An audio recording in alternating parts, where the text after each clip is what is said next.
gabar aroosada oo uu yaxaas qaaday kadibna sii wadatay xafladda aqalgalka meherkeeda la yaab.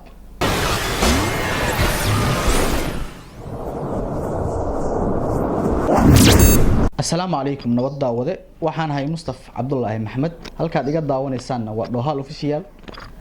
fadlan daawada haddii ay tahay markii kuugu horeysay booqashada janaalkan subscribe to waa bilaash like tona dhiirigelin bay inoo tahay. aroosada u dhalatay waddanka Zimbabwe ee koonfurta qaaradda Afrika ku yaala ayaa ku kacday arrin ka yaabisay bulsho weynta caalamka kadib markii uu qaaday yaxaas goostayna gacanteeda midig.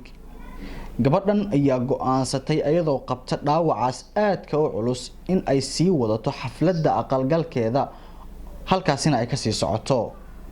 gabadhan oo lagu magacaabo Nazilia Nadalova ayaa iyadoo saygeeda la socota ayna u diyaar garoobayaan xafladda meherka arooskooda ayna ku sugan yihiin webiga dhinaciisa ayaa waxaa qaaday yaxaas dad qaadahi kaasoo kula dhaxdhacay biyaha.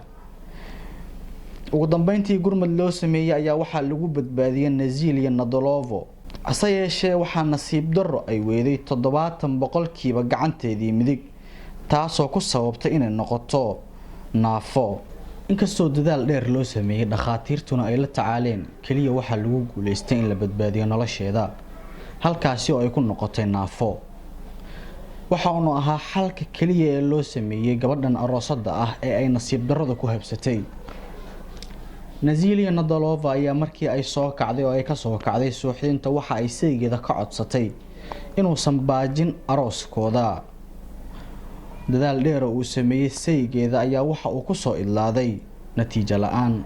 ugu dambeyntii saygeeda ayaa ogolaaday inuu dhaco arooska kaasi oo lagu magacaabo Jimmy Focus.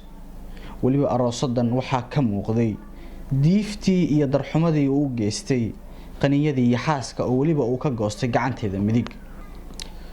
meel aan sida uga fogeyn isbitaalkii ay ku jirtay Nazilia Nadalova gabadhii aroosada ahayd ee yaxaaska uu ka goostay gacanta midig ayaa waxaa ka dhacay arooskooda labada lamaane. meel aan sida uga fogeyn isbitaalkii ay ku jirtay aroosadan gacanta midig laga goostay ayaa waxaa ka dhacay arooskooda waliba waxaa ka soo qayb galay dhammaan dadkii ku noolaa magaaladii ay ku noolaayeen. haddaba arooskan ayaa noqday mid hadalhayntiisu ay ku ballaaratay bulshada caalamka oo idil. haddaba daawade wiilasheena Soomaaliyeed iyo gabdhaheena Soomaaliyeedba sidee u aragtaan dhacdadan la yaabka leh? haddii aad tahay sayga Nazilia Nadalova maxaad sameyn lahayd? haddaba haddii aad tahay gabadha aroosada ee gacanta midig laga goostay gabadheena Soomaaliyeed adigu maxaad sameyn lahayd? waxaan aragtiyihiina kaga bogan doonaa qaybta hoose ee commentiga. fadlan haddii ay tahay markii kuugu horeysay ee booqashada janaalkan fadlan subscribe to noo saar sababtoo ah waa bilaash intaas ay noogu eg tahay mowduuceennii maanta waana mahadsantihiin.